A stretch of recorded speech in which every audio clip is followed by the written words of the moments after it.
Hey everybody, I'm live. Pop call. I'm in Baltimore, Maryland. I just landed here.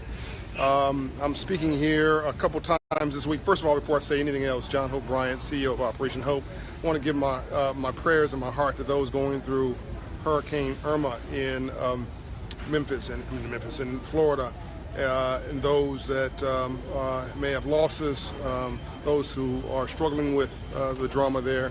My heart is with you, and we have a division that's on the ground now in Houston called Hope Coalition America, who also will be there in Florida to help you soon as this is over.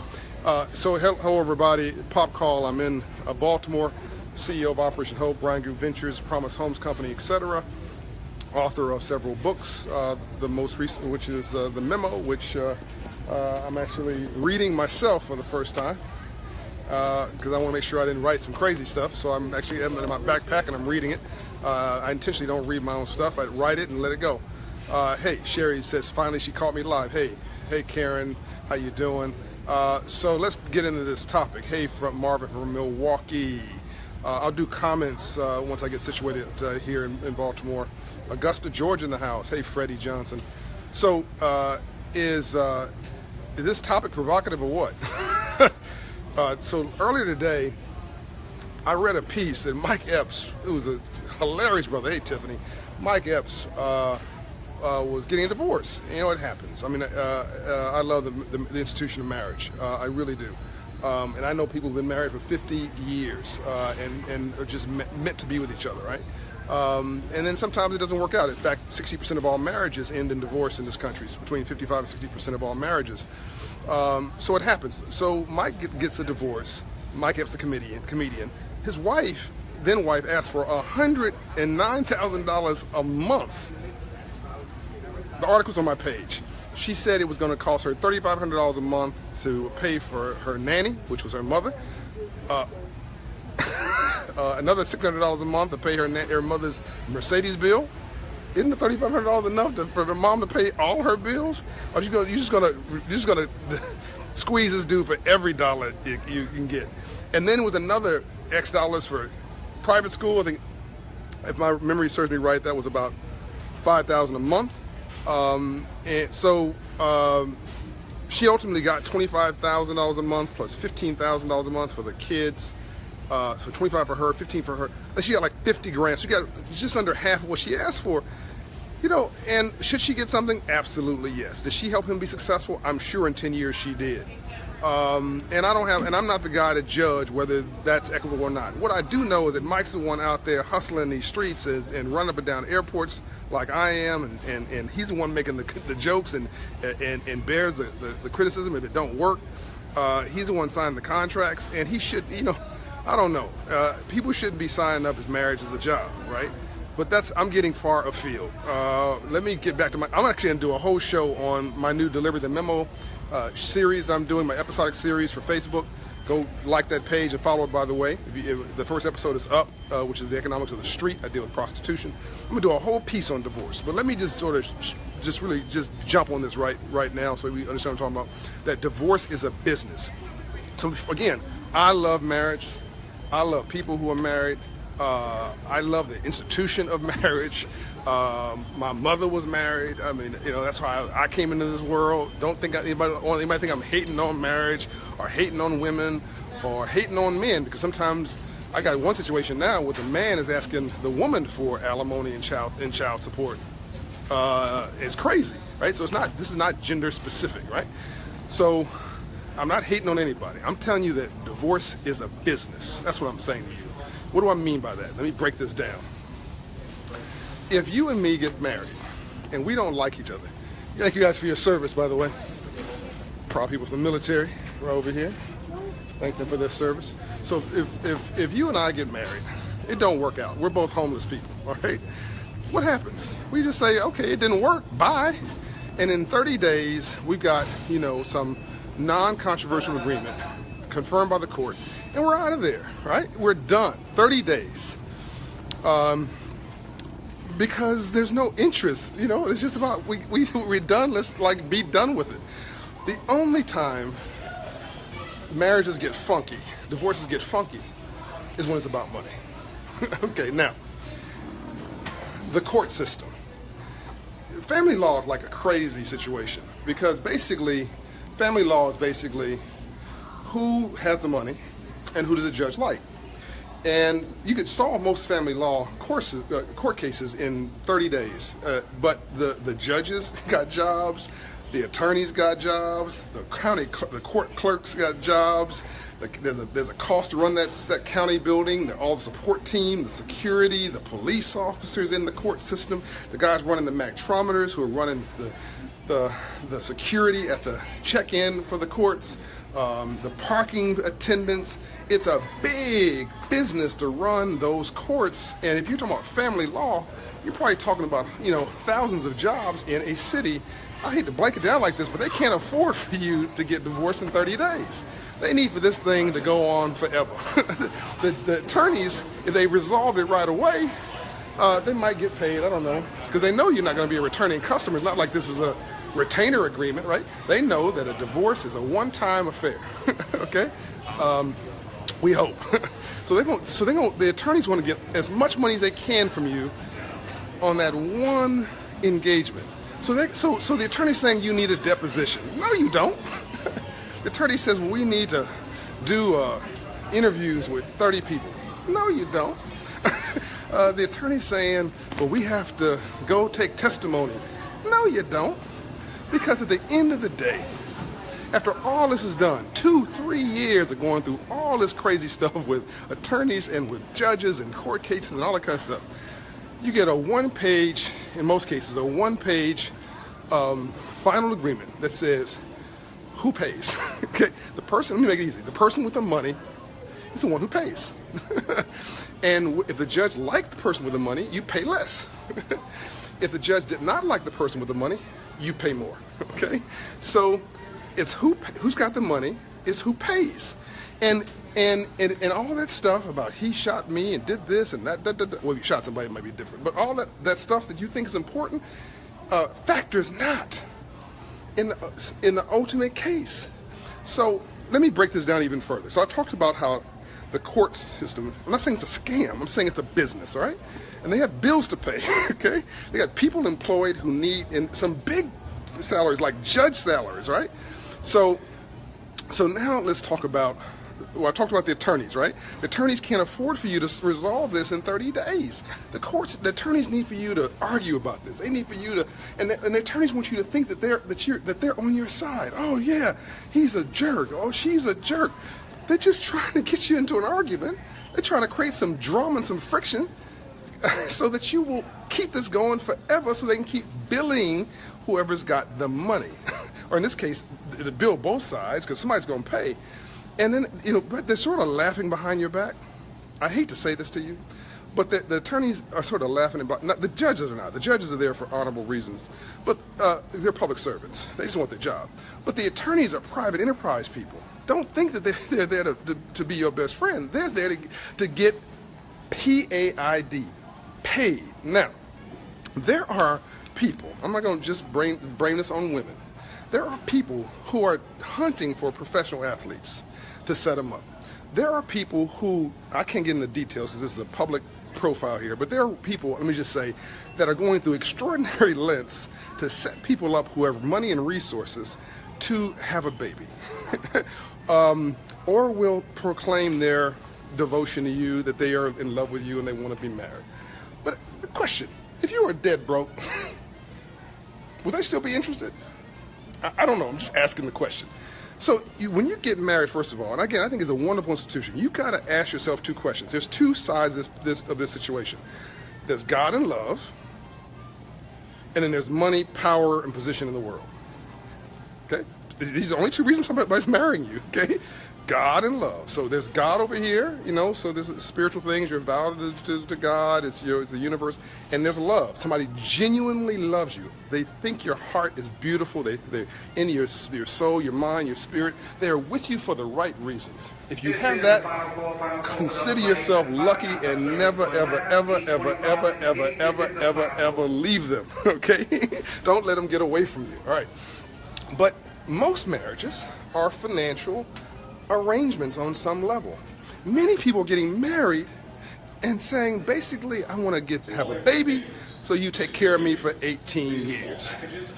Or I'm going to make you pay alimony for the next 5 or 10 years so I can have a job. Like, I think this situation with Mike Epps, the lady gets $50,000 a month for 6.5 years. You don't think she thinks that's a great deal? Do you think she could have got that deal all by herself if she just wouldn't got a job somewhere? Oh, and by the way, she says she's 36 years old and she's too old to work.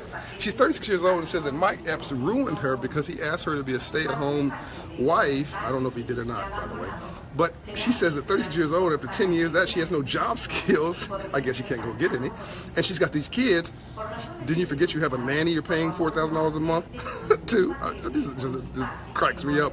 And you can't work. She can't work. She just has to sit up in that mansion all day and just collect her checks. And she has to, and she has, I think she said $4,000 a month in bills for and expenses for clothes and shoes for her 2 children, who are all under 15. Now, I don't know about you, but I can clothe the little knucklehead, nappy head kid in my household if I had one for, I don't know, $300 a month, some tennis shoes, some T-shirts, and make sure it's a book bag because they're going to school, right? Who has to spend thousands of dollars? Okay, I'm getting off topic. To me, it's just, this whole thing is just ridiculous. Like, this is not even like veiled pimping. This is just pimping. All right. So you have people who are getting married because they want to get divorced. They're getting married because they want to get a check. Now, you say, John, you're wrong about this. Jim, this makes no sense. You're being cynical. No, my middle name is Hope. I'm gonna go back to the original premise. Hey, LaShawn, let me go back to my original premise. If you're a homeless person, Deshaun says, amen. Michael, how you doing? That's a very truth and powerful words, is Michael. Okay, if you're a homeless couple, you're both homeless, have no financial assets whatsoever, you don't like each other, you decide to get a divorce, how long does that take? It's over in 30 days. You both go in and sign a document that says we both hold each other harmless, we don't have any assets, we don't have any children in this case, we don't have any money, so we can't afford attorneys and we can't afford this legal battle, so we just want to get out of this, okay? 30 days. So why does a divorce proceeding take, forget 6 months, 6 months you'd be lucky, take a year, 8 months, a year, 15 months. In fact, the more money you have, the longer it takes. Why all the haggling? It all comes down to money. No, it's about my kids. No, you want child support. Oh, no, this is about dignity. No, standard of living. Wait a minute, you were in an apartment before I met you. I'm not this person, whoever you are. I'm in this phantom example. You were in an apartment before I met you. Now you're in a mansion. So wait a minute, I got to keep you in a mansion for the rest of your life? You kidding me? You need to go get a job, right? So that person is basically vying for a job. They're vying for a check that they will get for however long you'll give it to them. Now, fair exchange is no robbery. If that person transformed your life and changed your life and brought kids in this world and took care of those kids and was a domestic engineer at home and took care of those children when you're out on the road or doing whatever you're doing, hey man, how you doing? They've earned the right to share in your prosperity. Certainly if they were part of your success in any way, shape, or form, they have earned the right to participate in your upside. So get what I'm saying. But there are a lot of people, I think that 50% of all marriages are economic arrangements. Now, so why are you putting up with this dude or woman? Well, we got a mortgage, we got a house, we got car notes, we have, well, lady, why don't you leave this guy? Well, I'm afraid he's gonna put me and my kids out. Ladies, why are you with this guy who's like 350 pounds, has body odor, is rude to you, kicks your rear end all the time, and treats you with utter disrespect? Well, we live in this country club environment, and I got a Bentley I drive, and I'm making this up, by the way, but I mean, this is not untrue. I'm making the story up. It's standard of living. I told you, it's either God and love, or it's money, lifestyle, power, and position in the world. Hey man, it's good to see you, brother. I'm proud of you. This is an entrepreneur and a businessman here in Baltimore. He's got three locations here in Baltimore. Be Relaxed Spa. Be Relaxed Spa. Be Relaxed Spa. When you come into Baltimore, go by Be Relaxed Spa. Thank you, man. My pleasure. He used to work for me. Good guy. Just on the airport. So when you get so divorces are really economic for everybody involved, including the guy paying or the woman paying. And we just need to see it for what it is. It's a business, right? Divorce, marriage, unfortunately, sometimes is a business or a financial arrangement that people. So would you love the person less if they didn't have that six-figure job? I don't know. I'm just asking the question. Would you tolerate less somebody's drama if they weren't taking you on 3 trips a year and taking you shopping once a month? I'm just saying. I don't know. If the person that you're married to was not providing some economic protection in your life, would you still be there? These are questions we have to ask ourselves. And I'm not asking you to. I'm not saying don't respond. Don't answer that in the comments, right? These are just questions you have to ask yourself. But as you look at all these celebrity divorces and all these not just rich people, middle class people who are just getting into it over money.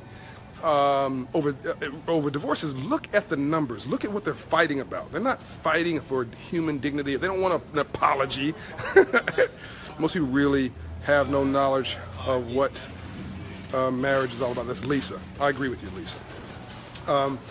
So they're fighting. They're winning battles and losing wars. They're rearranging the deck chairs on the Titanic, and they're asking for something that has no value, which is money.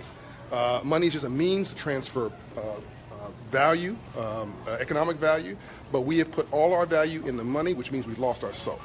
Okay? So these people may get $1, but they're going to lose their soul and lose their life, and karma is real. Whatever goes around, help me out here, whatever goes around, comes around. Divorce is a business, a niece. That's right. So I want you to start looking at this. What did she say?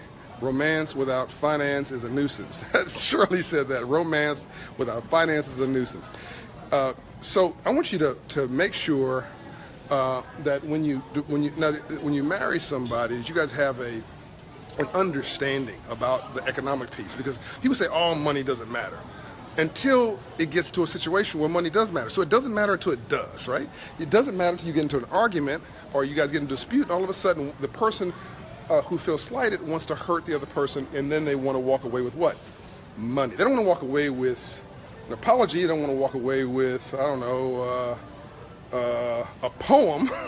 They want to walk away 99.9% of the time with money, the other person's money.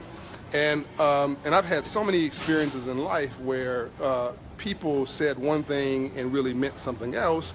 And I think if you're just straight about it up front, it would be a better situation. So am I judging here? No. Am I calling anybody out? No. Am I saying I know what went on in the Mike Epps case? Absolutely not. I could be wrong. He could be the biggest jerk on the planet, and she could have every right to want to get $100,000 a month. I don't know the answer to that question. All I know is it just doesn't look cool. It doesn't smell right to me. It doesn't smell legit. And it was really a pivoting to this larger issue that divorce is a business. So this is a non-emotional, straight to the core breaking down of the memo. I go into all this stuff in the memo that you just have to know what you're getting into. If you can, if you're a person of means, well, let me not get into giving you specific advice. Let me just say, you need to have not just a love agreement, you need to have a financial agreement. You guys need to sit down every week if you're in your marriage and have a financial meeting, because most of your argument's going to be over money. It may not seem like it's over money, but it's really over money. All right. If you look underneath what you're arguing about, you're arguing over things that are about money. Kids going to college, that's the tuition, that's about money. The car didn't go in for its maintenance, and now the car's engine's about to explode because you didn't take care of it. Well, that's not about not going to maintenance. It's about that the car is going to cost 10 times more now. That's about money. So you guys need to have a family meeting on a regular basis to deal with a family summit right there in your house to deal with these money issues. And before you get married, for young people or older people getting married, make sure you sit down and have an agreement with each other about what the financial arrangement is. Are you going to have joint finances, individual finances? You're going to have shared finances? You're going to buy assets together, buy assets separately, what happens to the assets that you brought into the marriage, what happens when you dissolve the marriage. You know, if you can get an agreement that you guys are going to be decent with each other and agree to disagree, even if the thing falls apart, that's really the coolest part. All right, love you guys much. I'm sitting here hanging around in this airport for too long. I got a dinner to go to. I hope you guys found this interesting. Share it. Tell your friends to follow this page. Over 420,000 followers to date and growing. We'll be at 500,000 in a couple months, a few weeks. Follow the Delivering the Memo show for Facebook, which I'm now doing, which is episodic. Get the Memo, the book. Support Operation Hope, which is my love, my legacy, and that's what I'm married to. I'm married to my mission and my movement. She hasn't let me down in 25 years, and we've been good together, and we've even raised these children of Hope Coalition America and Banking on Our Future and Hope Insides, and people ask me, do I have children? I say, yes, I got 2 billion children all around the world, folks who got no fathers, no mothers, no mentors, and I'm going to try to do my best to be there for people for whom nobody is there for them. I'll leave you with this comment about us sort of taking care of each other. And as I said, that marriage is about God or love, or it's about something else, which is not really all that cool, about lifestyle and arrangements and drama. All these housewives of Atlanta and housewives of Manhattan, of Orange County. Think about that. That's all. 99% of those situations are money inspired. So here's the deal. So Jesus was asked, why don't you hang around your mother, your brother, your sister anymore? You're not being a good son, good brother. He said, well, who's my mother, my brother, and my sister? People were like, what are you talking about? These are they're right over there. He says, no. Jesus said, nope. My mother, my brother, and my sister are those who do the work of my Father. Boom. We're all family. I'm out. We're all God's children. We're all family. We're not human beings having we're not human beings having a spiritual experience. We are spiritual beings having a human experience. Love you. Unbought, unbossed. You guys like that? Okay. Okay. Cool. Hey, Zena. Married to my mission. That's right, Zena.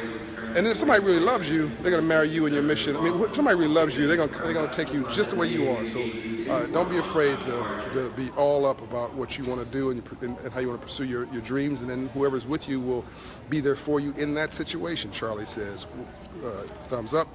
Unbought, unbossed, and unbiased. Can you straight no chaser from Baltimore, Maryland, where I'm speaking and opening our 100th Hope Inside location with Fulton Financial in a couple days. Love you much. Go get the memo. Drop the mic. I'm out.